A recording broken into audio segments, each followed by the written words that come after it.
Hello friends, Bengal job study সংবাদ চ্যানেলে আপনাদের সকলকে জানাই স্বাগতম। আজ এক্ষুনি মাত্র বা খবর অনুসারে রাজ্য কেন্দ্র সরকারের তরফ থেকে উঠে এলো আজকের বাছাই করা 20টি গুরুত্বপূর্ণ সংবাদ। শুরুতে হেডলাইন, তারপরে বিস্তারিত খবর। ময়দানে আবারও মমতা, বুকে সাহস ফিরে পাচ্ছে তৃণমূলের কর্মীরা। একের পর এক স্লোগানে উত্তাল। এবার ধর্নায় বসছেন মমতা, তাতে লক্ষ লক্ষ মানুষ নেমেছে আসরে। আবারও বুঝিয়ে দিয়েছে এত সহজে ক্ষমতা ছেড়ে দেবেন না বাংলার মুখ্যমন্ত্রী মমতা বন্দ্যোপাধ্যায়। আর সেই রাজনীতির ময়দানে অসুস্থ কুণাল ঘোষ, তাকে এবার কোলে শুয়ে মাথায় হাত বুলালেন মমতা বন্দ্যোপাধ্যায়। রাজনৈতিক দৃশ্য দেখে এবার গোটা বাংলার নজর কাটছে, আর যা স্লোগান উঠছে তা শুনে আপনার কান শিহরিত হয়ে উঠবে। শুনুন সেই স্লোগান।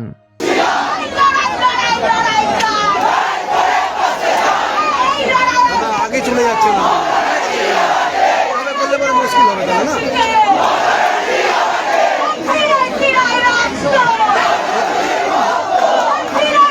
ভেতর থেকে বলুন।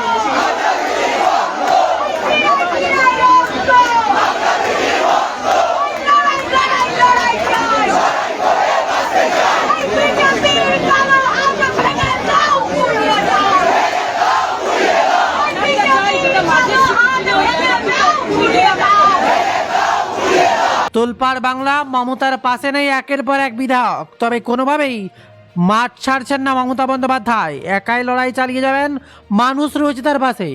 না থাকুক কোনো এমএলএ, না থাকুক এমপি, এবার তিনি মানুষের ক্ষমতায় আবারও ক্ষমতাবান হয়ে উঠবেন সেই আশা নিয়ে এবার মারছেন হাজার হাজার মানুষ এবার তার পাশে। তার বার্তায় যতদিন বাঁচবো বীরের মতো বাঁচবো। আর ওই চ্যানেলের সমাবেশে মমতার পাশে মাত্র 5 সাংসদ, নেই 10 বিধায়কও। খবর উঠে আসছে বিধানসভার সই বিতর্কে মুখ্যমন্ত্রী শুভেন্দু অধিকারী, ঋতব্রত বন্দ্যোপাধ্যায় এবং সন্দীপন সাহার নাম প্রকাশ্যে আনার পরই রাজ্য রাজনীতির আকাশ জুড়ে দেখা দিয়েছে অন্য এক পালা বদলের ইঙ্গিত। জোর জল্পনা, 50 জন তৃণমূল বিধায়কের সমর্থন নিয়ে বিধানসভার স্পিকারের কাছে চিঠি জমা দিতে চলেছেন ঋতব্রত বন্দ্যোপাধ্যায়রা। এমনটাই হলো এবার আড়াআড়িভাবে ভাঙন ধরবে তৃণমূলে। এমনকি দলের নাম বা দলীয় চিহ্ন নিয়েও সমস্যা তৈরি হতে পারে, ঠিক যেমনটা দেখা গিয়েছে মহারাষ্ট্রের শিবসেনা ভাঙনের ক্ষেত্রে। এমন পরিস্থিতিতে মঙ্গলবার রানী রাসমণি অ্যাভিনিউতে ধর্না ডাক দিলেন তৃণমূল নেত্রী মমতা বন্দ্যোপাধ্যায়। দুপুরে ধর্না সমাবেশে পৌঁছতেই তৃণমূল নেত্রী সেখান থেকেই তার বার্তা, যতদিন বাঁচবো বীরের মতো বাঁচবো। এদিনের সমাবেশে সোনারপুরে তৃণমূল সাংসদ অভিষেক বন্দ্যোপাধ্যায়ের উপর হামলার প্রসঙ্গে তোলেন তৃণমূল নেত্রী মমতা বন্দ্যোপাধ্যায়। বলেন, পাথর মাথায় লাগলে স্পট ডেথ হয়ে যেত, ইচ্ছে করে করেছে। আমরা সব রাজনৈতিক দলের সঙ্গে সুসম্পর্ক আছে, বিজেপি বাদে যতদিন বাঁচবো বীরের মতো বাঁচবো। আর এরপরে মমতার বক্তব্য, রাগ থাকলে পুষিয়ে রাখার সময় কাজে লাগবে। তৃণমূল নেত্রীর দাবি, ভয় দেখানো হচ্ছে, থ্রেট করা হচ্ছে। পুলিশকে বলবো, আপনারা আটকাতে পারবেন না, আমি যেখানে জায়গা পাবো বসে পড়বো। আম্বেদকর মূর্তি, সেখান থেকে গেছি। গান্ধীজির মূর্তির মালা দিতে আটকাতে পেরেছেন? লড়েঙ্গে ইয়া মরেঙ্গে, জিয়েঙ্গে তো বিজেপি কো হাটাকেই জিয়েঙ্গে। বিরাট বার্তা মমতা বন্দ্যোপাধ্যায়ের। আর এবার এসছি সোনাপ্রেমীদের জন্য দারুণ সুখবর। এবার সোনার উপর দাম ওঠানো অব্যাহত। আজ বিরাট বড় খবর, সোনার দাম 0.23% বেড়ে প্রতি 10 গ্রামের দাম হলো 1,59,601 টাকা। অপরদিকে রূপোর দাম 0.37% বেড়ে প্রতি কেজিতে 2,80,000 টাকা দাম দাঁড়ালো। দিল্লিতে 24 ক্যারেট সোনার দাম 10 গ্রামের দাম 1,56,370 টাকা। 22 ক্যারেটের দাম হচ্ছে 1,43,350 টাকা। 18 ক্যারেটের দাম হচ্ছে 1,17,320 টাকা। বাজারে প্রতি গ্রাম 24 ক্যারেট সোনার মূল্য দাঁড়িয়েছে 15,622 টাকা। আর তার মাঝে বিরাট বড় খবর, রীতিমতো অস্বস্তিতে ভুগছে এবার তৃণমূল। খবর উঠে আসে অস্বস্তিহীনতায় ভুগছে তৃণমূল। এই নিয়ে গ্রামান্বয়ন মন্ত্রী দিলীপ ঘোষকে প্রশ্ন করা হলে তার সাফ বার্তা, তৃণমূলের প্রতীকীটাই ব্যান করে দেওয়া উচিত। তৃণমূল যে যেখান থেকে এসেছে সেখানে তারা চলে যাচ্ছে। কিছু ধান্দাবাজ লোক এদিক ওদিক থেকে চলে আসছে।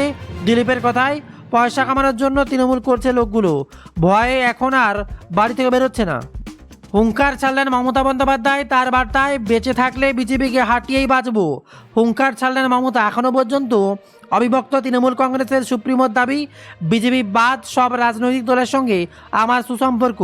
আর একের পর এক কড়া বার্তা, আর তাতেই যে স্লোগান উঠে তাতেই আপনার বুক কেঁপে উঠবে। লিখিতভাবে এবং আমার বক্তব্যে বলতে হয়েছে, অনুরোধ, হকার বন্ধুদের উপর বিনা নোটিশে উচ্ছেদটা বন্ধ করুন। সময় দিন, আলোচনা করুন, জনপ্রতিনিধিদের ইনভলভ করুন, কিন্তু এটা বন্ধ করুন। এবং মুখ্যমন্ত্রী এ বিষয়ে তার বক্তব্য পুলিশ কর্তৃপক্ষকে জানিয়েছেন। তিনি যা গাইডলাইন দিলেন তখন যেভাবে দল ভাঙানোর খেলার চেষ্টা, যত রকম ধান্দাবাজি, সেগুলো করার সময় থাকতে পারে। তৃণমূলের আশ্রয় নিয়ে সিপিএম থেকে লাথি খাওয়ার পর তৃণমূলের প্রতীকে জিতে, মমতাদির প্রতীকে জিতে, অভিষেকের দয়ায় রাজ্যসভায় গিয়ে তারপর সরকারে নেই বলে উল্টো গান গাওয়া, সৌজন্য নাম করে ইকুয়েশন তৈরি করা, এগুলো হতে পারে। শুধু শ্রমিক নেতা হকারের স্বার্থের কথাটা আর বলতে পারে না, তখন শুধু কিভাবে পেছনের দরজা দিয়ে চেয়ার নেওয়া যায়, এইটাই বলতে আপনাদের সামনে এলাম। মুখ্যমন্ত্রীকে সরাসরি হকারদের এলাকায় বিক্ষোভ দেখিয়েছেন বামেরাও। মমতা বন্দ্যোপাধ্যায় গতকাল রাজপথে নেমেছেন, সিপিএম সিটু তারাও সাধ্যমতো রাস্তায় নামছেন। তাই বিপ্লবী বালিশ নেতা, তিনি নাকি শ্রমিক নেতা, একবার হকারদের হয়ে কথা বললেন, একবার রাস্তায় নামলেন, যতবার দাঁত বের করে বিজেপির নেতাদের সঙ্গে ছবি তুললেন, একবার মুখ থেকে বের করতে পারলেন না যে হকারদের সংসারগুলো কি হচ্ছে। এরা নেতা। পরবর্তীকে ফের বন্দে মাতরম নিয়ে সরব হলেন শুভেন্দু অধিকারী। পশ্চিমবঙ্গের সব স্কুলে বন্দে মাতরম গাওয়া বাধ্যতামূলক করা হচ্ছে বলেই খবর। মঙ্গলবার তারকেশ্বরে দাঁড়িয়ে বলেন মুখ্যমন্ত্রী শুভেন্দু অধিকারী, তার সাফ কথা, এদেশে থাকতে হবে বন্দে মাতরম বলতে হবে। আর এদেশে থাকতে হলে যেমন বন্দে মাতরম বলতে হবে, ঠিক তেমনই জনগণমন অধিনায়কও বলতে হবে। এদেশে থাকতে 26শে জানুয়ারি 15 আগস্টকে সম্মান করতে হবে, এটা ভারতীয় সংস্কৃতি এবং সনাতনী সংস্কৃতি, জানালেন মুখ্যমন্ত্রী শুভেন্দু অধিকারী। উঠে আসছে এর মাঝে একের পর এক ফেক নিউজের খবর। উঠে আসছে কলেজ স্ট্রিটে বুলডোজার, আর তা নাকি ফেক নিউজ। সোশ্যাল মিডিয়ায় আজ সকাল থেকে গুজব ছড়িয়েছে যে কলেজ স্ট্রিটে বুলডোজার চালিয়ে ফাঁকা করা হবে বইয়ের দোকান। আর এই খবরে বই পড়ার উচ্ছেদের আশঙ্কায় উদ্বিগ্ন হয়ে পড়েছেন বহু মানুষ এবং বিক্রেতা। যদিও কলকাতা পুরসভার কমিশনার স্মিতা পান্ডে স্পষ্ট জানিয়েছেন, বই বিক্রেতাদের উচ্ছেদের বিষয়ে পুরসভার তরফ থেকে কোনো নির্দেশিকা জারি করা হয়নি, এটা ফেক নিউজ। উঠেল আরও এক গা শিহরণ করা খবর। সুরেন্দ্রনাথ কলেজের টিএমসিবির ইউনিয়ন রুম থেকে এবার 2 ট্রলি ভর্তি উই পোকা ধরা ছেঁড়া ফাটা টাকা উদ্ধার। মঙ্গলবার বিকেলেই ওই ঘর পরিষ্কার করতে গিয়ে লক্ষাধিক ছিন্ন টাকা উদ্ধার করা হয় বলে অভিযোগ। আর এই বন্ধ করে কলেজের ইউনিয়ন রুমের জিনিসপত্র মজুত রাখা হতো। প্রশ্ন উঠছে, টাকাগুলো এলো কোথা থেকে? কলেজ কর্তৃপক্ষ জানিয়েছে যে বহুদিন ধরেই এই ঘরগুলো বন্ধ ছিল। টিএমসির নির্দেশের পর ঘর পরিষ্কার করতেই সব ফাঁস। আর দিকে তারকেশ্বরে পুজো দিয়ে মমতার ধর্ণা নিয়ে তীব্র প্রতিবাদ করলেন শুভেন্দু অধিকারী। কি বললেন এবার, কি কটাক্ষ!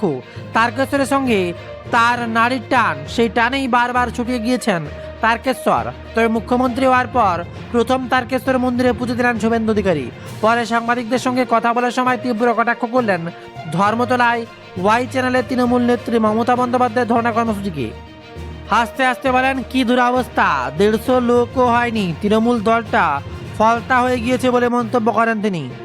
আর এমনই সময় খবর, অসুস্থ কুণালের বাড়িতে মমতা। ধর্মতলা ওয়াই চ্যানেলে তৃণমূলের ধর্ণা কর্মসূচিতে অসুস্থ হয়ে লুটিয়ে পড়েন কুণাল ঘোষ, বেলেঘাটা টিএমসি বিধায়ক। ইতিমধ্যেই খবর উঠে আসছে, অন্ধকার দেখতে দেখাকেন চোখে, এবং তার সাথে তার কথাও জড়িয়ে আছে। টিএমসি সুপ্রিমো মমতা বন্দ্যোপাধ্যায় জানিয়েছেন, এই ঘটনা উদ্বেগ হয়ে পড়েন। অসুস্থ বিধায়কের পাশে বসে তার মাথায় হাত বোলাতে দেখা যায় তাকে। পরে কুণালকে সঙ্গে নিয়ে বিধায়কের বাড়িতে যান তিনি। ডাক্তার বলেছেন, ডায়াবেটিস কুণালের প্রেসার ফল করে যায়। আর অপরদিকে আরও এক খবর সামনে উঠে আসছে, অন্নপূর্ণা যোজনার ফর্ম পূরণ করতে এবার টিএমসি। বাঁকুড়া পুরসভার 2 নম্বর ওয়ার্ডে তৃণমূল কাউন্সিলর রাজীব দে পোদ্দারপাড়া দুর্গামেলার ক্যাম্প করে অন্নপূর্ণা যোজনার ফর্ম পূরণের সহযোগিতা করলেন। তার এই উদ্যোগে এলাকার মহিলারা অত্যন্ত খুশি। রাজীব জানান, 12 পাতার এই জটিল ফর্মটি পূরণ করতে মা বোনেদের অসুবিধা হওয়ায় জনপ্রতিনিধি হিসেবে তারা দলমত নির্বিশেষে এই ক্যাম্প করেছেন। তবে সাধারণ মানুষের সুবিধার্থে ফর্মটি কিছুটা সরল করার জন্য অনুরোধ জানিয়েছেন তিনি। আর অন্যদিকে আরও এক খবর সামনে উঠে আসছে, আমি আজ বিশ্বাসী, কাল কি হবে জানি না, বলতে পারবো না। 50 বিধায়ক নিয়ে তৃণমূল কংগ্রেস ভাঙার বিষয়টি মঙ্গলবার কিছুতেই স্বীকার করতে চাইলেন না দলের বহিষ্কৃত বিধায়ক ঋতব্রত ব্যানার্জি। বিধানসভা থেকে বেরিয়ে তিনি বলেন, আমি আজ বিশ্বাসী, কাল কি হবে জানি না, বলতে পারবো না। তবে আজ বিধানসভায় আমি ব্যক্তিগত কাজে এসেছিলাম। আগামীকাল বুধবার কলকাতা, দক্ষিণ চব্বিশ পরগনা, হাওড়া জেলা নিয়ে ডাকা সিএম শুভেন্দু অধিকারীর প্রশাসনিক বৈঠকে তিনি থাকবেন বলে জানিয়েছেন ঋতব্রত। তবে অন্নপূর্ণা ভান্ডার নিয়ে সুখবর, কাল থেকে অন্নপূর্ণা ভান্ডারে 3,000 টাকা পাবেন। বিরাট বড় খবর সামনে। সিএম শুভেন্দু অধিকারী ইতিমধ্যে বিরাট বড় বার্তা দিলেন। ফের একবার অন্নপূর্ণা যোজনায় 3,000 টাকা নিয়ে বাংলার মা বোনেদের আশ্বস্ত করলেন সিএম শুভেন্দু অধিকারী। বললেন, কাল বুধবার থেকেই অন্নপূর্ণা ভান্ডারের টাকা দেওয়া শুরু হবে। যারা ফর্ম পূরণ করেছেন তারা টাকা পাবেন। আমরা যা বলি ভেবেচিন্তেই বলি, কোনো ঘুষপেটিয়াকে টাকা দেওয়া হবে না। নবান্ন সূত্রে খবর যে আবেদনকারীদের ভেরিফিকেশন শেষ হয়েছে, তাদের অ্যাকাউন্টেই টাকা ঢুকবে।